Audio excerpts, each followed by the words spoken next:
ಹಿಂದೆ ಎಲ್ಲ ಹಲವಾರು ಡಜನ್ ಗಟ್ಟಲೆ ಬಾರಿ ಪ್ರಸ್ತಾಪವಾಗಿದ್ದರೂ ಬಾಯಿ ಮುಚ್ಚಿ ಕುಳಿತುಕೊಂಡಿದ್ದ ವ್ಯವಸ್ಥೆಯ ಪರಿಣಾಮ ಇವತ್ತು ಎಲ್ಲರ ಶಾಂತಿ ಕಟ್ಟೆಯ ಒಡೆದು ಈ ಪರಿಸ್ಥಿತಿ ಬಂದಿದೆ.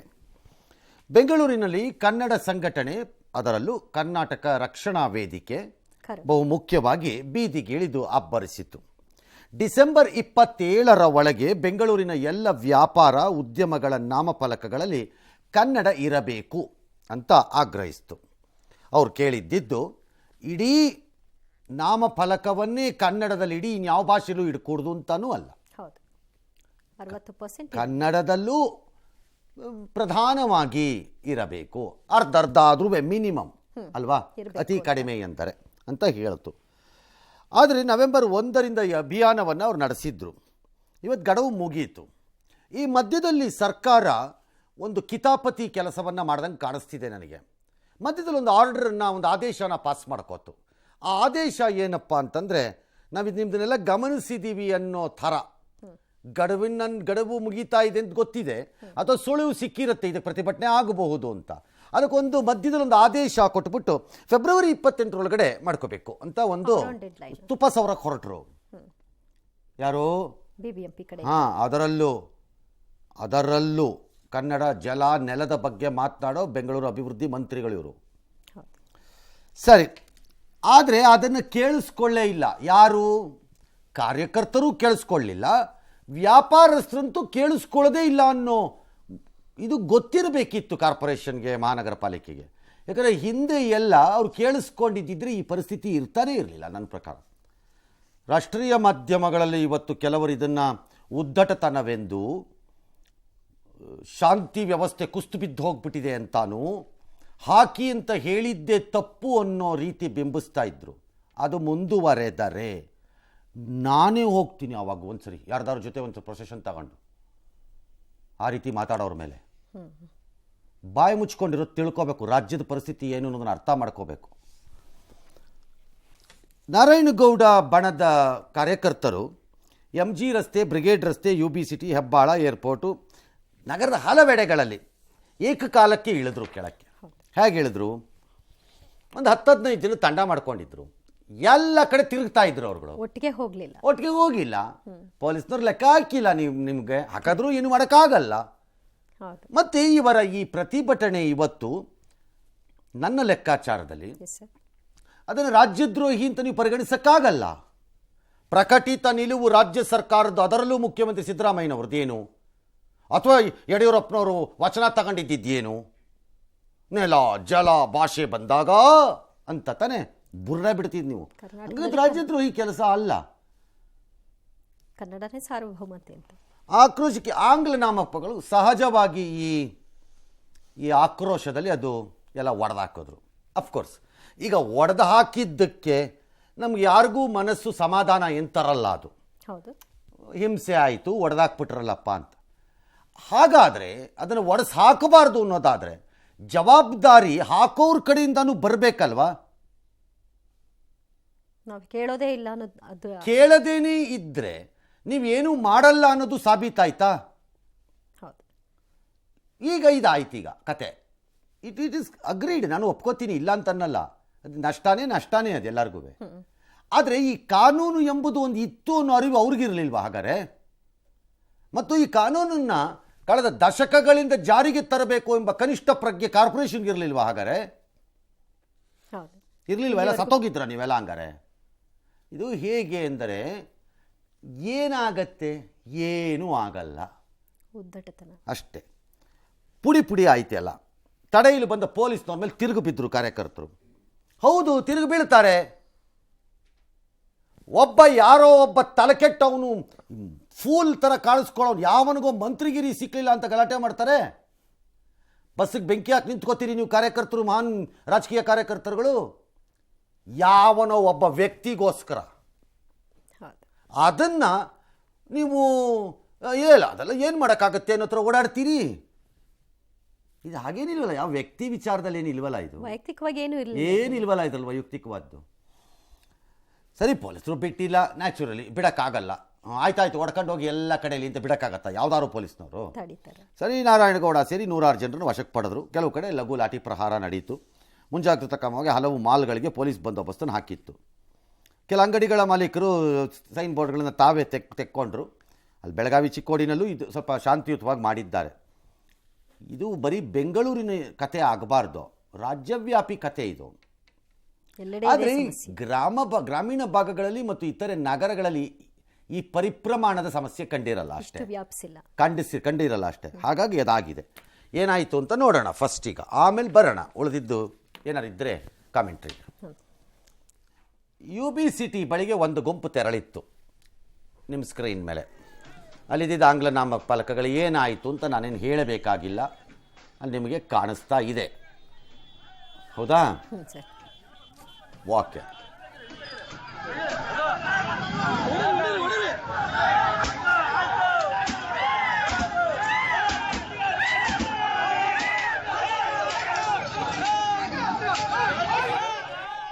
ಇನ್ನು MG ರೋಡ್ಗೆ ಇನ್ನೊಂದು ಗುಂಪೋ ಅದೇ ಗುಂಪೋ ನಂಗೆ ಗೊತ್ತಿಲ್ಲ, ಯಾರು ಹೋಗಿರ್ತಾರೋ ಏನೋ. ಅದರಲ್ಲಿ ಇನ್ಯಾರೋ ಒಂದು ನುಗ್ಗಿದ್ರು MG ರೋಡಲ್ಲಿ, ಅಲ್ಲಿ ಸಿಕ್ಕಾಕೋತು ಒಂದಷ್ಟು. ಅದಕ್ಕೆ ಅದೇ ಪರಿಸ್ಥಿತಿ ಬಂತು.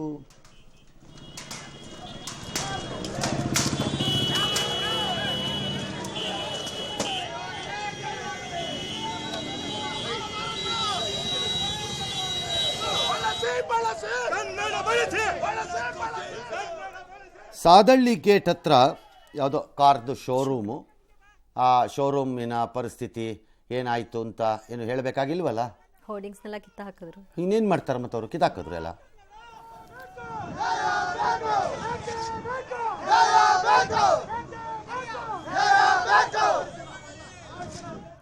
ಚಿಕ್ಕಜಾಲ ಅಲ್ಲೂ ಒಂದು ಯಾವುದೋ ಕ್ರೀಡಾ ಮಳಿಗೆನೋ ಏನೋ ಅದರದ್ದು ಅದೇ ಪರಿಸ್ಥಿತಿ ಆಯಿತು. ಆಮೇಲೆ ಅದನ್ನು ಹೆಂಗೋ ನಿಯಂತ್ರಿಸಿದ್ದಾರೆ. ಸಣ್ಣ ಪುಟ್ಟ ಸಮಸ್ಯೆಗಳಿಂದ ಅದು ನಿಂತಿದೆ, ಅಲ್ಲಿಗೇನೆ ಅದು ಪಾರಾಯ್ತಾ ಸ್ವಲ್ಪ KR ಪುರದ ಕಡೆಗೆ ಹೋದರೆ ಅಲ್ಲಾಗಿದ್ದ ದೃಶ್ಯ ಅದೇನೆ ಮಾಮೂಲು, ಎಂದಿನಂತೆ. ಅವ್ರ ಪಾಡಿಗೆ ಅವರಿದ್ದರು, ಇವ್ರ ಪಾಡಿಗೆ ಇವರಿದ್ದರು. ಇವತ್ತು ಭಾಳ ಜನಕ್ಕೆ ಅನಿಸಿರಬೇಕು, ಅಲ್ಲಿ ವ್ಯಾಪಾರದಲ್ಲಿದ್ದವರು, ಅಂಗಡಿನವ್ರಿಗೋ ಮಾಲ್ನವ್ರಿಗೋ ಅಥವಾ ಶೋರೂಮ್ನವ್ರಿಗೋ ಅನಿಸಿರ್ಬೇಕು, ಅಯ್ಯಯ್ಯೋ ಇದು ಮೊದಲೇ ಗೊತ್ತಿದ್ರೆ ಮಾಡ್ಕೋಬೋದಾಗಿತ್ತಲ್ಲ, ಈ ಡ್ಯಾಮೇಜ್ ಮಾಡ್ಕೊಂಡು ಈಗ ನಾವು ಮಾಡ್ಕೋಬೇಕಲ್ಲ ರಿಪೇರಿ. ಕೆಲವ್ರಿಗೆ ಹೋಗಿ ಹೇಳಿದ್ದಾರೆ ಸರ್ ವೈಯಕ್ತಿಕವಾಗಿ ಇದನ್ನು ಚೇಂಜ್ ಮಾಡ್ಕೊಳ್ಳಿ ಇಷ್ಟರೊಳಗೆ ಅಂತ, ಆದರೂ ಕೇರ್ ಮಾಡಿಲ್ಲ ಅವ್ರಿಗೆ. ಕೇರ್ ಮಾಡದೇ ಇದ್ರೆ ಅನುಭವಿಸ್ಕೊಳ್ಳಿ ಬಿಡಿ, ನಾವೇನು ಮಾಡೋಕ್ಕಾಗತ್ತೆ. ಅದೆಷ್ಟು ಸರಿ ನೀ ಕೇರ್ ಮಾಡಲ್ಲ ಅಂತ ನೋಡೋಣ. ದಂಡಂ ದಶಗುಣಂ ಅನ್ನೋದು ಏಕೈಕ ಭಾಷೆ ಆಗಬೇಕು ಅನ್ನೋದಾದರೆ ಏನು ಮಾಡೋಣ? ಅದನ್ನೇ ಮಾಡಬೇಕು. ಏನು ಮಾಡೋಣ ಆಗ? ಆಮೇಲೆ ನಿಯಮ ಕಾನೂನು, ನಿಮಗೆ ಬಂದು ಯಾವುದಕ್ಕೋ ನೋಟಿಸ್ ಕೊಟ್ರೆ ಕಾನೂನು ಪ್ರಕಾರ ಕೊಡ್ರಿ ಅಂತೀವೋ ಇಲ್ವೋ? ಸಹಜ ಸರ್. ಇನ್ಯಾರ ಪೊಲೀಸ್ನವ್ರು ಬಂದರೆ ಕಾನೂನು ಪ್ರಕಾರ ಬನ್ರಿ ಅಂತೀರೋ ಇಲ್ವೋ? ಹಾಗೆ ಕಾನೂನು ಪ್ರಕಾರ ನಡ್ಕೊಳ್ಳಿ ಅಂತ ಹೇಳಬೇಕಾಗತ್ತೆ. ಅದನ್ನು ನಡ್ಕೊಳ್ಳದೆ ಇದ್ರೆ ಅನುಭವಿಸ್ಕೊಳ್ಳಿ, ನಿಮ್ಮ ಮನೆ ಬರ. ಮಾಲ್ಗೆ ನುಗ್ಗಿದ್ರು ಎಲ್ಲ ಏರ್ಪೋರ್ಟ್ ರೋಡಲ್ಲಿ, KR ಪುರ MG ರೋಡಲ್ಲೂ ಯಾವುದೋ ಇದೇ ಥರ ಆಗಿದೆ. ಚರ್ಚ್ ಸ್ಟ್ರೀಟಲ್ಲಿ ಅಲ್ಲೊಂದು ಲಾಠಿ ಚಾರ್ಜ್ ಬೇರೆ ಆಗಿದೆ ಅಲ್ಲಿ. ಇನ್ನು ಮಾಲ್ಗೆ ನುಗ್ಗಕ್ಕೆ ಹೋಗಿದ್ದಿದ್ದಿಲ್ಲೋ ಏರ್ಪೋರ್ಟ್ ರಸ್ತೆಯಲ್ಲಿ ಮಾಲ್ಗೆ ನುಗ್ಗಿದ್ದಾರೆ. ಅಲ್ಲಿ ಟ್ರೈ ಮಾಡಿದ್ರು. ಟ್ರೈ ಮಾಡಿದ್ರು. ನಾನು ಬಚಾವಾಗ್ಬಿಟ್ಟಿದ್ದೀನಿ ಅಂತನ್ನೋ ಭ್ರಮೇಲಿ ಇರಬೇಡಿ. ಯಾಕೆ ಅಂತಂದರೆ ನೀವು ಬಚಾವಾಗ್ಬಿಟ್ಟಿದ್ದೀವಿ ಏನು ಮಾಡ್ಕೋತೀರಿ ಅಂತಂದರೆ ಟ್ರೈ ಮಾಡಿ ನೋಡಿ. ಇವತ್ತು ಒಂದಿನ ನೀವು ಟ್ರೈ ಮಾಡಿ ನೋಡಿ, ನೋಡೋಣ. BMTC ಬಸ್ದು ಗಾಜು ಹಾಕಿದ್ರೆ ಯಾಕೆ BMTCಗೆ ಹೊಡೆಯಕ್ಕೆ ಹೋದ್ರು ನನಗೆ ಗೊತ್ತಿಲ್ಲ. ಭಾಳ ತಪ್ಪದು. ಯಾರ ಆಸ್ತಿ ಮೇಲೆ ಕಲ್ಲು ಹೊಡೆದ್ರಿ ನೀವು? ಸಾರ್ವಜನಿಕ ಹೊಡೆದವನು ಯಾರು? ಅವನು ಕನ್ನಡಪರ ಸಂಘಟನೆದ ಕಾರ್ಯಕರ್ತರಲ್ಲಿ ಇದ್ದವ್ರ ಗುಂಪು. ಆಯ್ತು, ಇದ್ರ ಬೋರ್ಡ್ ಮೇಲೆ ನಮಗೆ ಕೋಪ ಇದೆಯಪ್ಪ, ತೀರಿಸ್ಕೋತಾ ಇದ್ದೀರಿ. ಬಂಧಿಸಿ ಅವ್ರನ್ನೆಲ್ಲ ಅರೆಸ್ಟ್ ಮಾಡ್ಕೊಂಡು ಹೋಗ್ತಿದ್ರು. ಅದರಲ್ಲಿ ಅದ್ರ ಮೇಲೆ ಕಲ್ಲು ಹೊಡೆದ್ರೇನು? ಬಸ್ ಡ್ಯಾಮೇಜ್ ಆದರೆ ಯಾರಿಗೆ ಬಂತೀಗ? ನಮ್ಮ ಜನ ತಾನೇ, ನಮ್ಮದೇ ಲಾಸ್. ಕಾರ್ಯಕರ್ತರು ವಶಕ್ಕೆ, ವಾಕ್ಸಮರ ಚರ್ಚ್ ಸ್ಟ್ರೀಟ್ನಲ್ಲಿ, ಅಲ್ಲಿ ಇನ್ನೊಂದು ದೃಶ್ಯ. ಮತ್ತು ಅದಾದ ಮೇಲೆ ಮಾರ್ತಹಳ್ಳಿನಲ್ಲಿ ಯಾವುದೋ ಒಂದು ಅಂಗಡಿನೋ ಶೋರೂಮೋ ಏನೋ ಅಲ್ಲೊಂದು ಪರಿಸ್ಥಿತಿ ಹಾಗೆ ಇತ್ತು. ಓಕೆ. ಇನ್ನು ಬೋರ್ಡನ್ನು ಯಾರೋ ಬಿಚ್ಚಿಟ್ರಂತೆ ಮಾಗಡಿ ರೋಡಲ್ಲಿ ಅಥವಾ ಕನಿಂಗ್ಯಾಮ್ ರೋಡಲ್ಲೋ ಎಲ್ಲೋ ಯಾರೋ ಬೋರ್ಡನ್ನು ಬಿಚ್ಚಿಟ್ಟಿದ್ದಾರೆ. ಇವ್ರುಗಳು ಕನ್ನಡ ಬೇಡ, ಕರ್ನಾಟಕದಲ್ಲಿ ವ್ಯಾಪಾರ ಮಾತ್ರ ಬೇಕು ಅಂದರೆ ಹೆಂಗಾಗುತ್ತೆ? ಈ ಪರಿಸ್ಥಿತಿ ಯಾಕೆ ಬಂದಿದೆ? ನಮ್ಮ ಕನ್ನಡದ ಭಾಷೆಯ ಮೇಲೆ ನಮಗಿರಬೇಕಾಗಿದ್ದ ಅಭಿಮಾನನ ರಾಜಕೀಯವಾಗಿ ಬಳಸಿಕೊಂಡು ಅದನ್ನು ಒಂದು ರೀತಿ ಅವಹೇಳನಕ್ಕೆ ಗುರಿ ಮಾಡುವುದನ್ನೇ ದೊಡ್ಡ ಶೋಕಿ ಮಾಡಿಕೊಂಡಿರೋರಿಂದ ಇದು ಬಂದಿರೋದು. ಅದಕ್ಕೆ ಅವಕಾಶ ಮಾಡಿಕೊಟ್ಟು ಅದಕ್ಕಿಂತಲೇ ಇದು ಬಂದಿರೋದು. ನಂಬರ್ 2, ಕನ್ನಡವೆಂಬುದು ಮತವಾಗುವುದಿಲ್ಲ ಎಂಬ ಅರಿವು ದುಷ್ಟ ರಾಜಕಾರಣಿಗಳಿಗೆ ಇರುವುದರಿಂದ ಬಂದಿರೋದಿದು. ಎಲ್ಲ ಪಕ್ಷದವರು ಸೇರಿ, ಎಲ್ಲ ಸರ್ಕಾರದವರು ಸೇರಿ, ಅದರಿಂದ ಇದು ಬಂದಿರೋದು. ಇಂಗ್ಲಿಷ್ ಮತ್ತು ಹಿಂದಿಯ ಮುಂದೆ ಇತ್ತೀಚಿನ ದಿನಗಳಲ್ಲಿ ಇಂಗ್ಲಿಷಿನ ಮುಂದೆ, ಇಂಗ್ಲಿಷ್ ಮತ್ತು ಹಿಂದಿಯ ಮುಂದೆ ಎಲ್ಲ ಭಾಷೆ ಅಂದರೆ ಪ್ರಾದೇಶಿಕ ಭಾಷೆಗಳು ಹಿನ್ನಡೆಯನ್ನು ಅನುಭವಿಸುವ ದಿನಗಳಿದು.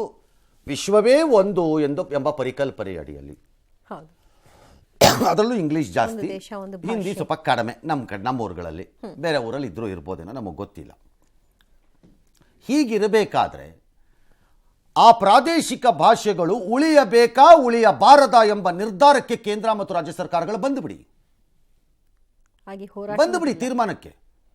ಇಲ್ಲ, ಯಾವ ಪ್ರಾದೇಶಿಕ ಪಕ್ಷವು ಇಂಗ್ಲಿಷ್ ಮತ್ತು ಹಿಂದಿಯ ಮುಂದೆ ಉಳಿಯಕೂಡದು ಅನ್ನೋ ನಿರ್ಧಾರಕ್ಕೆ ಬನ್ನಿ.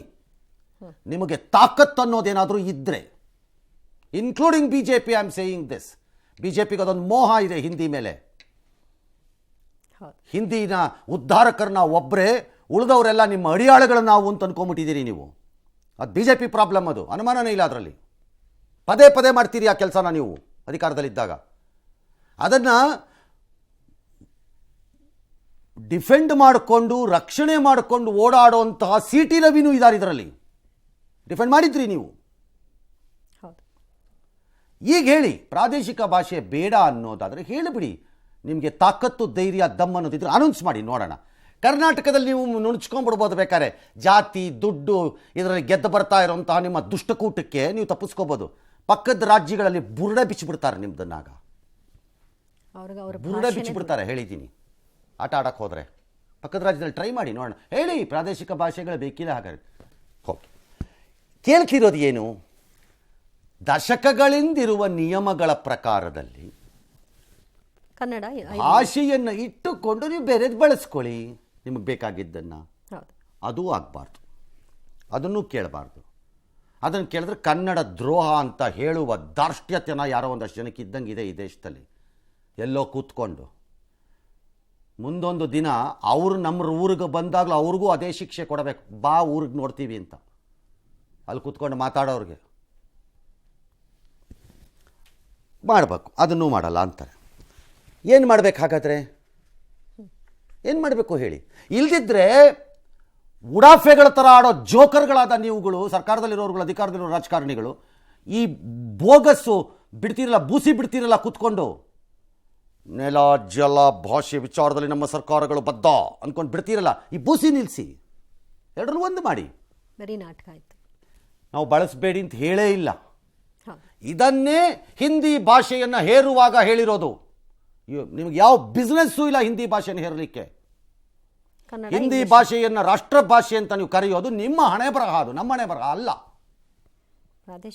4 ರಾಜ್ಯದಲ್ಲ 6 ರಾಜ್ಯದಲ್ಲ ಆ ಭಾಷೆ ಮಾತಾಡ್ಬಿಟ್ರೆ ರಾಷ್ಟ್ರ ಭಾಷೆ ಹೇಗಾಗತ್ತದು? ಹೇಗಾಗತ್ತದ? ಹಂಗಾರೆ ತಮಿಳನ್ನ ಈ ಪ್ರಪಂಚದಲ್ಲಿ 6-7 ದೇಶಗಳಲ್ಲಿರುವ ತಮಿಳರು ಬಹಳ ಬಹುಸಂಖ್ಯಾತರಾಗಿ ಮಾತಾಡ್ತಾರೆ. ತಮಿಳನ್ನ ವಿಶ್ವ ಭಾಷೆ ಅಂತ ಕರೀರಿ ಅಂತ ಹೇಳ್ತಾರೆ. ನವರು ಹೇಳಬೇಕಾಗತ್ತೇನವರು? ಹೇಗಾಗತ್ತೆ? ಹಾಗೆ ಇದುವೆ. ಇಲ್ಲ, ಬಾಯಿ ಮುಚ್ಕೊಂಡು ಜಾರಿಗೆ ತನ್ನಿ ನೀವು ತಂದಿರೋ ಕಾನೂನನ್ನು. ಇಲ್ಲ, ನಮಗೆ ತರಕ್ಕಾಗಲ್ಲ ಅನ್ನೋ ಕೊಬ್ಬು ದಿಮಾಕು ಇದ್ರೆ ಅದನ್ನು ಹೇಳಿ ನೋಡೋಣ. ಹೋರಾಡಲೇ ಇಲ್ಲ ಅಂದ್ರೆ ಕನ್ನಡದ ಉಳಿವು ಹೇಗೆ? ಎಕ್ಸಾಕ್ಟ್ಲಿ ಅದೇ ಪಾಯಿಂಟಿಗೆ ನಾವು ಬಂದಿದ್ದು. ಅಂದರೆ ಅರ್ಥ ಬಿಸಿ ಮುಟ್ಟಿದರೆ ಬಗ್ಗುತ್ತೀರಿ ಅಂತ ಅರ್ಥ. ಮುಟ್ಟಿಸ್ಕೊಳ್ಳಿ ಬಿಸಿನ. ಈಗೇನು ಮಾಡ್ತೀರಿ? ಅವ್ರ ಮೇಲೆ ಕೇಸ್ ಹಾಕ್ತೀರಿ. CBI ಕೇಸನ್ನು ವಾಪಸ್ ತೆಗೆದುಕೊಳ್ಳುವಂತಹ ಆತುರವನ್ನು, ಆಸಕ್ತಿಯನ್ನು, ಅನಿವಾರ್ಯತೆಯ ರೀತಿ ಅದನ್ನು ತೋರಿಸಿದ ರಾಜ್ಯ ಸರ್ಕಾರ ಈ ಕೇಸನ್ನು ವಾಪಸ್ ತಗೋಬೇಕು. ಅವಾಗ ನಿಮ್ಮ ವೈಯಕ್ತಿಕ ಕೇಸ್ಗಳನ್ನು ವಾಪಸ್ ತಗೋತೀವಿ ಅನ್ನೋದಿದ್ರೆ ಹಾಗಾದ್ರೆ ಇದನ್ನ ಯಾಕೆ ಇಟ್ಕೋತೀರಿ? ಆಗ ಮಹದಾಯಿ ಪಾದಯಾತ್ರೆದು ವಾಪಸ್ ತಗೋತೀರಿ. ಅದ್ಯಾಕೆ ತಗೋತೀರಿ? ಇದಾದ್ರೂ ರಾಜ್ಯ ಅಂತಾನೆ ಅನ್ಕೊಳ್ಳೋಣಪ್ಪ, ಮೇಕೆದಾಟುದಾದ್ರೂ ರಾಜ್ಯ ಅಂತಾನೆ ಅನ್ಕೊಳ್ಳೋಣಪ್ಪ. ರಾಜ್ಯದ ಹಿತಾನೇ ಅದುವೇ. ವೈಯಕ್ತಿಕವಾಗಿ ತಗೊಂಡಿದ್ದೀರಾ ಇಲ್ವೋ? ಹಾಗಾದ್ರೆ ಇದನ್ನ ಯಾಕೆ ಹಾಕ್ತೀರಿ? ಅದಕ್ಕೆ ಯಾಕೆ ಆಸಕ್ತಿ ಇಲ್ಲ? ಒಂದು ಬದ್ಧತೆ ಬೇಕಲ್ಲ ಸರ್. ಇದು ನಮ್ಮ ಸಮಸ್ಯೆ ಇವತ್ತು. ಕನ್ನಡ ನಾನು ಕಲಿಯಲ್ಲ, ರಾಜ್ಯಕ್ಕೆ ಬಂದರೂ ಶಾಲೆಯಲ್ಲಿ ಕಲಿಸೋಣ ಅಂತಂದರೆ ನೀವು ಮಕ್ಕಳ ಮೇಲೆ ಹೇರಕ್ಕಾಗಲ್ಲ. ಕತ್ತೆ ಕಾಯಕ್ಕೆ ಬಂದಿದ್ರ ಹಂಗಾರೆ ಇಲ್ಲಿಗೆ ರಾಜ್ಯಕ್ಕೆ ಅಂತಲೇ ಕೇಳಬೇಕು ಯಾರೊಬ್ಬರು. ಅನ್ನ ತಿನ್ನಕ್ಕೆ ಬೇಕು, ಗಾಳಿಗೆ ಬೇಕು, ಅಥವಾ ಇಲ್ಲಿ ಬದುಕಕ್ಕೆ ಬೇಕು. ನಿಮ್ಮ ಊರಿನಲ್ಲಿ ಬದುಕು ಕಟ್ಕೊಳ್ಳೋಕೆ ಆಯ್ತೋ ಬಿಡ್ತೋ ಇಲ್ಲಿ ಬಂದಿದ್ದೀರಿ. ಬಂದಮೇಲೆ ಈ ಭಾಷೆ ನೀವು ಪಂಡಿತೋತ್ತಮರಾಗಿ ಅಂತ ಯಾರೂ ಹೇಳಿಲ್ಲ, ಆಗೋದೂ ಇಲ್ಲ. ಅದು ಪ್ರಯತ್ನ ಆದರೂ ಬೇಡವಾ ಸರ್? ಬೇಕಲ್ಲ, ಅದು ಬೇಡ, ಇದು ಬೇಡ, ಅದು ಬೇಡ, ಯಾವುದೂ ಬೇಡ. ಮತ್ತು ಇಲ್ಲೇನಕ್ಕೆ ಇದೆಯೇ? ಅದನ್ನು ಯಾತಕ್ಕೆ ಕೇಳಬಾರ್ದು? ಕೇಳಿದ್ರೆ ಅದು ರಾಜ್ಯದ್ರೋಹ ಅಥವಾ ರಾಷ್ಟ್ರದ್ರೋಹವಾದೀತ ಬಿ ಜೆ ಪಿಯವ್ರಿಗೆ. ಬೇಕಾದ್ರೆ ಇದನ್ನು ಹಾಕ್ರಪ್ಪ ಬ್ರ್ಯಾಂಡ್ ಒಳಕ್ಕೆ, ರಾಷ್ಟ್ರದ್ರೋಹ ಅಂತ ಹಾಕ್ಕೊಳ್ಳಿ. ಅವ್ರು ಕಾಂಗ್ರೆಸ್ನವ್ರಿಗೆ ಈಗ ಎಲ್ಲ ಸರ್ಕಾರಗಳದ್ದು ಇದೇ ಹಣೆ ಬರಹ ತಾನೇ ಆಗಿರೋದು. ಸಿ, ಎಲ್ಲದಕ್ಕೂ ಒಂದು ಲಿಮಿಟ್ ಇದೆ ನನ್ನ ಲೆಕ್ಕಾಚಾರದಲ್ಲಿ.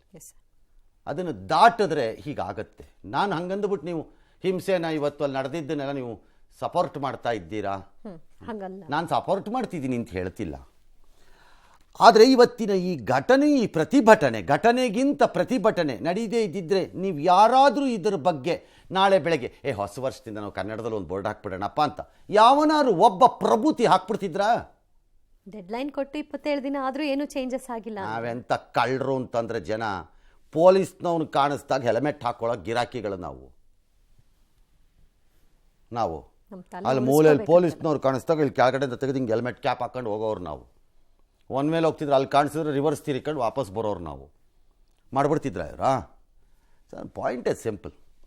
ಈ ರಾಜ್ಯಕ್ಕಿದ್ದ ಮೇಲೆ ಆ ರಾಜ್ಯದ ಭಾಷೆಗೆ ಸಲ್ಲಬೇಕಾದ ಗೌರವವನ್ನು ಸಲ್ಲಿಸಿ, ಅದರ ಜೊತೆಯಲ್ಲಿ ವ್ಯಾಪಾರದ ದೃಷ್ಟಿಕೋನದಿಂದ ಅಥವಾ ನಿಮಗೆ ಬರುವ ಗ್ರಾಹಕರ ದೃಷ್ಟಿಕೋನದಿಂದ ನೀವು ಅವರಿಗೆ ಅರ್ಥ ಮಾಡಿಸಲು ಯಾವುದೋ ಒಂದು ಭಾಷೆನಲ್ಲಿ ನಾನು ಹಾಕೋತಾ ಇದ್ದೀನಿ ಅಂದರೆ ಹಾಕ್ಕೊಳ್ಳಿ. ಅದನ್ನು ಬೇಡ ಯಾರು ಬೇಡ ಅಂದಿರೋರು? ಅದು ಬಿಟ್ಬಿಟ್ಟು ನಾವು ಟ್ಯಾಕ್ಸ್ ಕಟ್ಟಲ್ವಾ? ಏನು ಪುಕಟೆ ಕಟ್ತಾ ಇದೆಯಾ ಟ್ಯಾಕ್ಸನ್ನ? ದುಡ್ಕೊಂಡೇ ಟ್ಯಾಕ್ಸ್ ಕಟ್ತಿರೋದು, ಯಾವನು ಪುಕಟೆ ಕಟ್ಟಲ್ಲ ಇಲ್ಲಿ.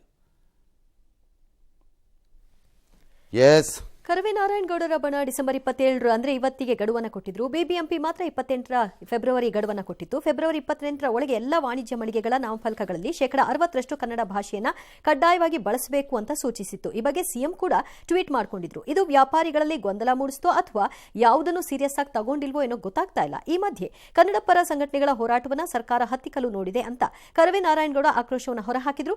ಸರ್ಕಾರ ಏನೇ ಮಾಡಿದ್ರೂ ನಾವಂತೂ ಬಗ್ಗಲ್ಲ.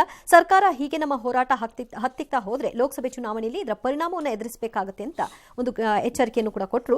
ಇನ್ನು ತಂಗಡಿಗೆ ಅವರು ಮಾತನಾಡಿದ್ರು, ಶಿವರಾಜ್ ತಂಗಡಿಗೆ ಅವರು, ನಾವು ಇವರ ಹೋರಾಟವನ್ನು ಬೆಂಬಲಿಸ್ತೀವಿ, ಆದರೆ ಈಗ ಆಗಿರುವಂತಹ ಕ್ರಮ ಏನಿದೆ ಅದು ಸರಿಯಲ್ಲ ಅಂದ್ರು. ಸಿದ್ದರಾಮಯ್ಯನವರ ಸರ್ಕಾರ ಪೊಲೀಸ್ನ ಮುಂದಿಟ್ಟುಕೊಂಡು ನಮ್ಮ ಹೋರಾಟವನ್ನು ಹತ್ತಿಕ್ಕುವ ಕೆಲಸವನ್ನ ಮಾಡಿದೆ. ಲೋಕಸಭಾ ಚುನಾವಣೆಯಲ್ಲಿ ನಾವು ನಿಮಗೆ ಕೊಡ್ತೀವಿ. ಸಿದ್ದರಾಮಯ್ಯನವರೇ, ನಿಮ್ಮ ಸರ್ಕಾರಕ್ಕೆ ನಾವು ಸಪೋರ್ಟ್ ಮಾಡಿದ್ರು, ನೀವು ನಮಗೆ ಈ ಪ್ರತಿಫಲ ಕೊಡ್ತಾ ಇದ್ದೀರಿ. ನನ್ನ ರಕ್ತವನ್ನ ತಣ್ಣ ಮಾಡಕ್ಕಾಗಲ್ಲ. ಕನ್ನಡದ ವ್ಯವಸ್ಥೆ ಬೇಡವಾ? ಬರೀ ನಿಮ್ಮ ಬೂಟಾಟಿಕೆನ ಕನ್ನಡದ ಅಭಿಮಾನ ಪ್ರೇಮ ಇದನ್ನು ಸಹಿಸಲ್ಲ. ನಾನು ಅದನ್ನು ಬೆಂಬಲಿಸ್ತೀನಿ. ಯಾವುದೇ ಕಾರಣಕ್ಕೂ ಕಾನೂನನ್ನು ಕೈಗೆತ್ತಿಕೊಳ್ಳೋದು ಬೇಡ. ಕನ್ನಡ ಪದ ಹಾಕಾಗಲ್ಲ ಅಂದರೆ ಅವ್ರಿಗೆ ಲೈಸೆನ್ಸ್ ರದ್ದು ಮಾಡೋ ರೀತಿಯೊಳಗೆ ಕರ್ನಾಟಕದಲ್ಲಿ ಕನ್ನಡವೇ ಸಾರ್ವಭೌಮ ಭಾಷೆ. ಆದರೆ ಹಿಂಸಾಚಾರ ಇಲ್ಲದೆ ಸರ್ಕಾರ ಇದನ್ನು ಅನುಷ್ಠಾನಕ್ಕೆ ತರಬೇಕಾದಂಥ ಜವಾಬ್ದಾರಿ ಇದೆ. ಇವೆಲ್ಲ ಬೋಸಿ ನಿಲ್ಲಿಸ್ರೇ ಕಂಡಿದ್ದೀವಿ ನಾವು ನಿಮ್ಮ ಆಟಗಳನ್ನು, ಡ್ರಾಮಾಗಳನ್ನು, ನಾಟಕಗಳನ್ನು ಇಲ್ಲಿ ಇದಿಲ್ಲದೆ ಮಾಡಿ, ಅದಿಲ್ಲದೆ ಮಾಡಿ ಕತ್ತೆ ಕಾಯ್ತಾ ಕೂತಿದ್ರ ಇಷ್ಟಿಷ್ಟು ವರ್ಷಗಳು. ಹಂಗಾರೆ ಎಲ್ಲರೂ ಏನು ತಿಂತಾ ಇದ್ರಿ ಎಲ್ಲರೂ ಹಂಗಾರೆ ಇಷ್ಟು ವರ್ಷ? ಈ ಕಾನೂನು ನೆನ್ನೆ ಬಂತಾ? ಇಲ್ವಲ್ಲ. ಪರವಾಗಿಲ್ಲ, ಕೇಳಿಸ್ಕೊಳ್ಳೋಷ್ಟು ಕೇಳಿಸ್ಕೋಬೋದು. ಡ್ರಾಮಾ ಮಾಸ್ಟರ್ಗಳನ್ನು ತಗೊಂಬಂದು ಇದಕ್ಕೊಂದು ಕಾನೂನು ಮಾಡೋಕ್ಕಾಗಲ್ವ? ಇದೇ ರೀ ಈಗಾಗಲೇ ರೂಲಲ್ಲಿ. ಏನು ಕಾನೂನು ಮಾಡೋದು? ನಿಮ್ಮ ತಲೆ.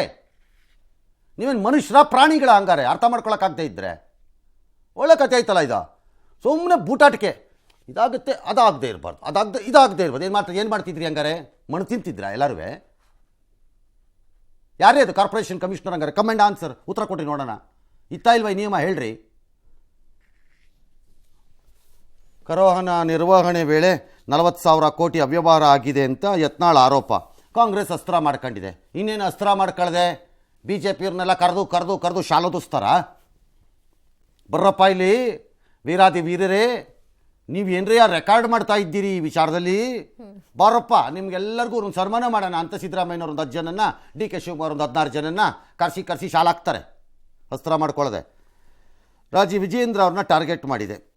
ಸಾವಿನ ಮನೆಯಲ್ಲಿ ಭ್ರಷ್ಟಾಚಾರ ಸಂಭ್ರಮ ಮಾಡಿದ್ದ BJP ಸರ್ಕಾರದ ಹಗರಣಗಳನ್ನು BJPಗರಿಂದಲೇ ಬಯಲಾಗ್ತಿದೆ. ವಿಜಯೇಂದ್ರ ಅವರೇ ಶ್ಯಾಡೋ CM ಆಗಿ ಇಡೀ ಆಡಳಿತ ನಿಯಂತ್ರಣ ಮಾಡಿದ್ದು ನೀವೇ ಅಲ್ವಾ, ಡ್ಯಾಶು ಅಂತ ಅವರೆಲ್ಲ ಹಿಬ್ಬೋಯ್ದು ಏನು ಹಗರಣಗಳು ಇದೆಲ್ಲ, ಇದನ್ನೆಲ್ಲ ನೀವು ಆಯೋಗಕ್ಕೆ, ತನಿಖಾ ಆಯೋಗಕ್ಕೆ ಕೊಡಬೇಕು ಅಂತ ಆರೋಗ್ಯ ಮಂತ್ರಿಗಳ ಕೈಲಿ ಪ್ರೆಸ್ ಕಾನ್ಫರೆನ್ಸ್ ಮಾಡಿಸಿದ್ದಾರೆ. ಬೆಳಗಾವಿ ಯಾರು ದಿನೇಶ್ ಗುಂಡೂರಾವ್ ಕೈಯಲ್ಲಿ. ಯಾಕೆ ಆಯೋಗಕ್ಕೆ ಕೊಡಬೇಕು? ಅವ್ರು ಕೊಡಬೇಕು, ನೈತಿಕವಾಗಿ ಹೇಳಿದಾಗ ಅವ್ರ ಹತ್ರ ಇದ್ದರೆ ಸರಿ, ಕೊಡದಿದ್ದರೆ ನೀವು ಯಾಕಿದ್ದೀರಿ ಆರೋಗ್ಯ ಮಂತ್ರಿಯಾಗಿ? ನೀವು ಯಾಕಿದ್ದೀರಿ ಮುಲಾಮಚ್ಕೋ? ನೀವು ಯಾಕೆ ಇದು ಮಾಡ್ಬೇಕು ಅದನ್ನು? ನಿಮ್ಮ ಹತ್ರ ನಿಮ್ಮ ಇಲಾಖೆ ಒಳಗಡೆ ನೀವೇ ತಾನೇ ಈಗಿರೋರು. ಏನೇನಾಗಿದೆ ಅಂತಿದ್ರೆ ನೀವೇ ತನಿಖೆಯನ್ನು ಪ್ರಾರಂಭ ಮಾಡಿಸಿ. ಡಾಟಾ ಇರಬೇಕು. ನ್ಯಾಯಾಂಗ ತನಿಖೆ ಕೊಟ್ಟು, ಆ ನ್ಯಾಯಾಂಗ ತನಿಖೆ ವರದಿ ಕೊಟ್ಟು, ಆ ನ್ಯಾಯಾಂಗ ವರದಿಯನ್ನು ನೀವು ಕ್ಯಾಬಿನೆಟ್ಗೆ ಇಟ್ಟು, ಆ ಕ್ಯಾಬಿನೆಟ್ ಅದನ್ನು ಒಪ್ಪಿ, ಆನಂತರ ಮತ್ತೆ FIR ಮಾಡ್ಕೊಂಡು ಮತ್ತೆ ಕೋರ್ಟ್ಗೆ ಹೋಗ್ಕೊಂಡು. ಏಕೆ ಅಂದರೆ ನಿಮ್ಮ ಹತ್ರ ಏನೂ ಇಲ್ಲ, ನೀವು ಉಡಾಪೆ ಗಿರಾಕಿನೇ ಹಂಗಾರೆ. ಹಾಗಾದ್ರೆ ಇದ್ರೆ ನೀವೇ ಮಾಡಿಸಿ, ಆಯೋಗಕ್ಕೆ ಯಾಕೆ ಕಾಯ್ತೀರಿ? It's a simple criminal offence corruption ಆದಾಗ. ಹೌದು, ಸಿಂಪಲ್. ಇನ್ನಲ್ಲೆಲ್ಲ ಬೆಳಗಾವಿಯ ಮುಗಳಖೋಡಾದ ಕಾರ್ಯಕ್ರಮದಲ್ಲಿ ಮಾತಾಡಿರೋ ಕಾಂಗ್ರೆಸ್ ಶಾಸಕ ರಾಜು ಕಾಗೆ, ರಾಜಕಾರಣಿಗಳೇ ಜಗತ್ತಿನ ಅತಿ ದೊಡ್ಡ ದರೋಡೆಕೋರರು, ಇಲ್ಲಿ ಯಾರೂ ಶೂದ್ರಿಲ್ಲ ಎಂದು ತಮ್ಮನ್ನು ಸೇರಿಸ್ಕೊಂಡು ಬೈಕೊಂಬಿಟ್ಟಿದ್ದಾರೆ. ಬಾಬಾ ಭಾರತೀಯ ಜನತಾ ಪಾರ್ಟಿ ಅಥವಾ ಯತ್ನಾಳು ಸುಳ್ಳು ಹೇಳ್ತಾ ಇದ್ದಾರೆ ಅಂತ ಎಲ್ಲೂ ಕೂಡ ಹೇಳಿಕೆ ಕೊಡ್ತಾ ಇಲ್ಲ. ಯತ್ನಾಳ್ ಮೇಲೆ ಕ್ರಮನೂ ಕೂಡ ತಗೊಳ್ಳೋದಿಲ್ಲ. ಯಡಿಯೂರಪ್ಪನವ್ರ ಮಗ ಆ ಸಂದರ್ಭದಲ್ಲಿ ಬಹಳ ಪ್ರಮುಖ ಪಾತ್ರ ವಹಿಸಿದ್ರು. ವಿಜೇಂದ್ರ ಟ್ಯಾಕ್ಸ್ ಫೇಮಸ್ ಆಗಿತ್ತು. ಅವ್ರ ಹತ್ರ ಇವರ ಭ್ರಷ್ಟಾಚಾರದ ದಾಖಲೆಗಳು, ಮಾಹಿತಿಗಳು ಅವ್ರ ಹತ್ರ ಇದೆ. ಅದಕ್ಕೆ ಯಡಿಯೂರಪ್ಪನವರು ನಾನು ಅದ್ರ ಬಗ್ಗೆ ಮಾತಾಡಕ್ಕೆ ಹೋಗಲ್ಲ ಅಂತ ಹೇಳ್ತಾರೆ. ವಿಜೇಂದ್ರ ಅವರು ಅದ್ರ ಬಗ್ಗೆ ಏನು ನಾನು ಪಠ್ಯ ಪುಸ್ತಕ ಕೊಡೋದು ಯಾರು ಬರ್ದಿದ್ರು? ನಮ್ಮ ಮಕ್ಕಳಿಗೆ ಪಠ್ಯ ಪುಸ್ತಕ ಕೊಡುವಷ್ಟು ನಮ್ಮಲ್ಲಿ ವ್ಯವಸ್ಥೆ ಇಲ್ಲ. ಅದು ನಮ್ಮ ಕಮಿಷನ್ಕ ಎಲ್ಲಾರೇ ಸುಮ್ಮನೆ ನಮ್ಮೊಬ್ರು ನಾವೇ ತಕೋಬಾರ್ದು, ಚಂದಾಗಿ ಮಾತಾಡಿ ಹಾರ ಶಾಲ ಹಾಕಿ ಮತ್ತೆ ಕಸ್ಕೊಂಡು ಕಳಿಸಬಾರ್ದು ಅಂತ ಹೇಳಿ ಮಾತಾಡಕ್ ಹೋಗಿಲ್ಲ ನಾವು. ರಾಜಕೀಯ ವ್ಯವಸ್ಥೆಗಳು ಸಹಿತ ಬಹಳ ಕೆಟ್ಟ ವ್ಯವಸ್ಥೆಗೆ ಹೋಗಿದಾವು.